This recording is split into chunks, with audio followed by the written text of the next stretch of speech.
Hello दोस्तों, मैं आप लोग के बीच आज लेकर आया हूँ प्रमुख अनुसूची याद करने के लिए।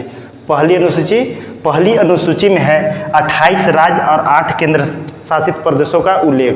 दूसरी अनुसूची में है वेतन, भत्ते और पेंशन। तीसरी अनुसूची में है शपथ संबंधित उल्लेख। चौथी अनुसूची में है राज्य भाषा के सीटों का उल्लेख। 5वीं अनुसूची एससी और एसटी क्षेत्रों के प्रशासन का उल्लेख। 6ठी अनुसूची असम, त्रिपुरा, मेघालय, मिजोरम का जनजातीय प्रशासन। 7वीं अनुसूची इसमें है केंद्र और राज्य के बीच शक्तियों का बंटवारा। 8वीं अनुसूची इसमें है 22 भाषाओं का उल्लेख। 9वीं अनुसूची इसमें है भूमि सुधार संबंधित।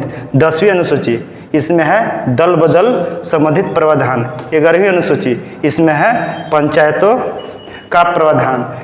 12वीं अनुसूची इसमें है नगर निकायों का प्रावधान। पहली अनुसूची इसमें 28 राज्य और 8 केंद्र शासित प्रदेश का उल्लेख।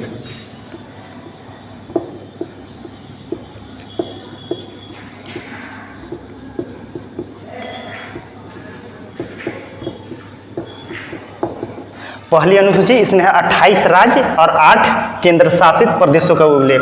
जब आप 28 राज्य में मुख्यमंत्री और सीएम को चुनेंगे और 8 केंद्र शासित प्रदेश में, तो दूसरी अनुसूची में आपको क्या करना पड़ेगा?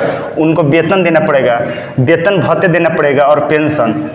तीसरी में है जब आप किसी राज्य के सीएम या कुछ एक सदस्य को चुनेंगे, उसे वेतन भत्ते के बाद उसको शपथ दिलवाना पड़ेगा। चौथी अनुसूची इसमें है राज्य के सीटों का उल्लेख, राजभाषा का सीटों का उल्लेख। और 5वीं अनुसूची इसमें है एससी एसटी के क्षेत्रों में जहां एससी एसटी के क्षेत्र है वहां पे कुछ छूट देना, प्रशासनिक का उल्लेख किया गया है। 6ठी अनुसूची इसमें है मात्र 4 राज्य, असम, त्रिपुरा, मेघालय, मिजोरम का जनजातीय प्रशासन। 7वीं अनुसूची इसमें है केंद्र और राज्य के बीच शक्तियों का बंटवारा। 7वीं अनुसूची में क्या है?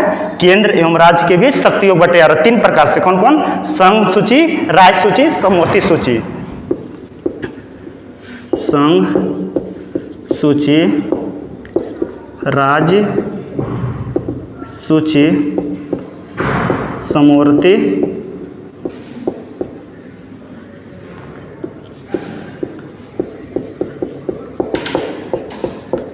संघ सूची मतलब केंद्र में, राज्य माने राज्य सूची मतलब राज्य में, और समवर्ती सूची माने केंद्र और राज्य दोनों को मिलाकर जो लेंगे उसी को 7वीं अनुसूची में रखा गया। केंद्र और राज्य के बीच शक्तियों का बंटवारा। 8वीं अनुसूची में कितना है? 22 भाषाओं का उल्लेख। 8वीं अनुसूची में 22 भाषाओं का उल्लेख है। जब संविधान बन रहा था तब सिर्फ 14 भाषाएं थी। इसमें कितने? 14 भाषाएं। जब संविधान बन रहा था उस समय इसमें 14 भाषाएं थी और 15वीं भाषा 21वां संविधान संशोधन के तहत जोड़ा गया है। 21वीं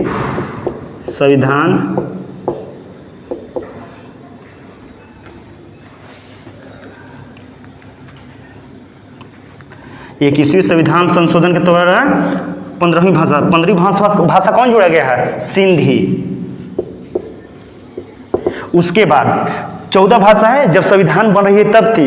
15वीं भाषा 21वीं संविधान संशोधन के द्वारा जोड़ी गई है और 71वां संविधान संशोधन के तहत 4 भाषाओं को जोड़ा गया है। उसके बाद 71वां संविधान संशोधन,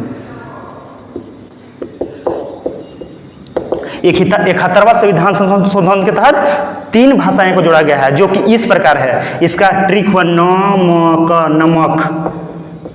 न से नेपाली, एम से मणिपुरी, क से कोंकणी, न से नेपाली, एम से मणिपुरी, क से कोंकणी। और जब यहाँ पे 3 भाषा, यहाँ पे 1 भाषा, कितना भाषा हो गया? 4 भाषा। पहले से कितना थी? 14, फिर 4 कितना हो गया? 18। घट कितना रहा? 4 घट रहा। जब यहाँ पे 71 और 21 को जोड़ेंगे तो कितना हो जाएगा? 92। तो 92वां संविधान संशोधन के द्वारा 4 भाषाएं को जोड़ा गया है। 4 भाषा। अब इसका ट्रिक है का बोडोमास।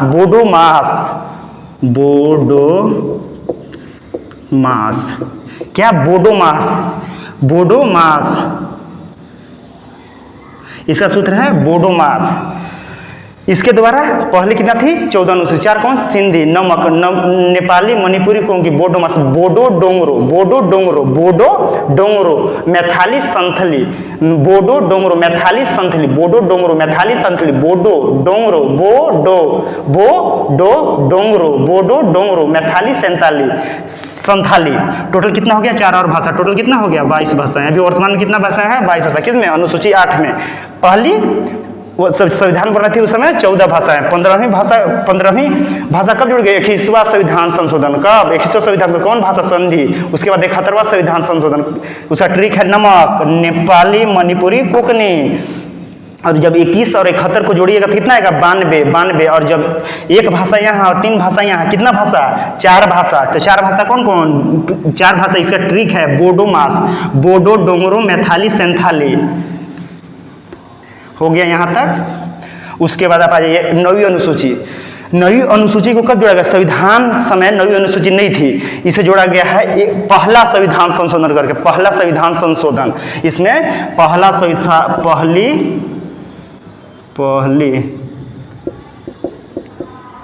संविधान संशोधन। अब पूछ दिया 9वीं अनुसूची कब जोड़ा गया? पहला संविधान संशोधन। और पहला संविधान संशोधन कब हुआ है? तब 1951 में। इसे सबको क्या जोड़ा गया है? 9वीं अनुसूची में भूमि सुधार से संबंधित पहली अनुसूची से जोड़ा गया है। उसके बाद 9वीं अनुसूची में क्या जोड़ा गया है? भूमि सुधार से, क्यों? पहली संविधान संशोधन के तहत। उसके बाद 10वीं अनुसूची में है दल बदल संबंधित प्रावधान। कितने संविधान संशोधन के तहत जोड़ा गया है? तो 52वां संविधान संशोधन। 52वीं संविधान संशोधन। 52वां संविधान संशोधन कौन? दल बदल कानून। इसमें नियम था, अगर आप किसी भी सदस्य, अगर आप प्रधानमंत्री हो या कुछ भी, कोई भी मुख्यमंत्री हो, अगर किसी भी सदस्य को आप हटाना चाहते हैं तो उसका 2/3 मतों से होना चाहिए। माने 3 सदस्य में से 2 सदस्यों का वोट होना चाहिए। इसी में था दल बदल कानून। ये दल बदल कानून में पहले क्या था? कोई भी ऐसे, आज मेरे दल है कल उसका दल चल जाता, और उसके बाद वो मेंबर जाने के बाद, सदस्य जाने के बाद वहाँ पे बहुमत गिर जाती थी। तो वहाँ पे क्या कहते, वहाँ पे प्रधानमंत्री आप नहीं बन सकते थे या मुख्यमंत्री। अब जिसके कारण लाया गया 10वीं अनुसूची में 52वां संविधान संशोधन के तहत, अगर कोई भी सांसद 2/3 मतों से जाता है, माने 3 सदस्य में से 2 सदस्य जाते हैं, तो वह नई पार्टी बना सकती है। अब आ गया 11वीं अनुसूची। 11वीं अनुसूची में लिखा गया पंचायतों का प्रावधान। यह है से 73वां संविधान संशोधन के द्वारा जोड़ा गया। 73वीं संविधान संशोधन। 11वीं अनुसूची को 73वीं संविधान संशोधन के द्वारा जोड़ा गया है। आप पूछ सकते हैं कि ये कब हुआ था? तो कब हुआ था? 1992 में। 11वीं अनुसूची में पंचायती दिवस, अगर पूछ दिया पंचायती दिवस कब मनाया जाता है? तो 24 अप्रैल। और कब से स्टार्ट हुआ था? 24 अप्रैल 1993 से स्टार्ट हुआ था। 24 अप्रैल पंचायती राज दिवस कब मनाया जाता है? 24 अप्रैल। अब स्टार्ट कब से हुआ था? 24 अप्रैल 1993। 24 अप्रैल 1993।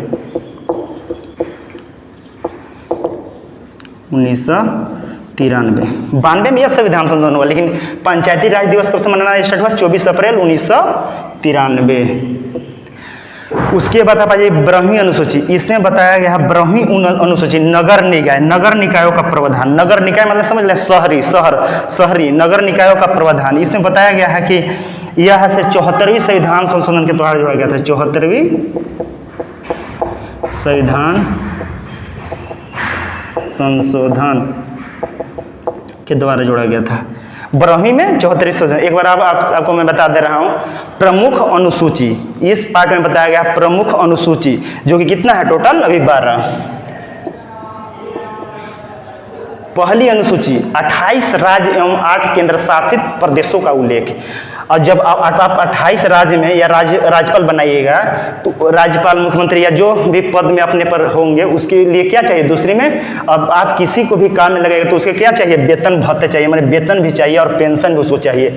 अगर आप भी किसी घर काम करते हैं या किसी कहीं पे काम करने जाते हैं तो किसके लिए, वेतन भत्ते के लिए। तो दूसरी अनुसूची में क्या है, वेतन भत्ते। पहले वो अपने सीट पर स्थगित होंगे, अब सीट पर क्यों होंगे, क्योंकि उनको पैसा चाहिए। पैसा क्यों चाहिए, वेतन चाहिए। उसके बाद तीसरी अनुसूची, जब आप सीट पर होंगे तो आपको क्या लेना होगा, शपथ लेना होगा कि हम निष्ठापूर्वक काम करूंगा। चौथी अनुसूची में बताया गया है राजभाषाओं का उल्लेख, राजभाषाओं के सीटों का उल्लेख। और पांचवी अनुसूची इसमें है एससी एसटी क्षेत्रों के प्रशासन का उल्लेख। और छठी अनुसूची में है असम, त्रिपुरा, मेघालय, मिजोरम का जनजातीय प्रशासन। और सातवीं अनुसूची इसमें क्या है, केंद्र और राज्य के बीच शक्तियों का बंटवारा, संघ सूची, राज्य सूची, समवर्ती सूची, संघ सूची, राज्य सूची, समवर्ती सूची। यह आठवीं अनुसूची में है 22 भाषाओं का उल्लेख। 9वीं अनुसूची इसमें है भूमि सुधार संबंधित उल्लेख, कब पहला संविधान संशोधन के द्वारा जोड़ा गया है। 10वीं अनुसूची दल बदल संबंधित कब जोड़ा गया, 52वीं संविधान संशोधन के द्वारा। 11वीं अनुसूची पंचायतों का प्रावधान, 73वां संविधान संशोधन कब, 1992 में। फिर 12वीं अनुसूची इसमें नगर निकायों का कब, 74वीं संविधान संशोधन। थैंक यू, इसलिए मैं ये वीडियो लाया था।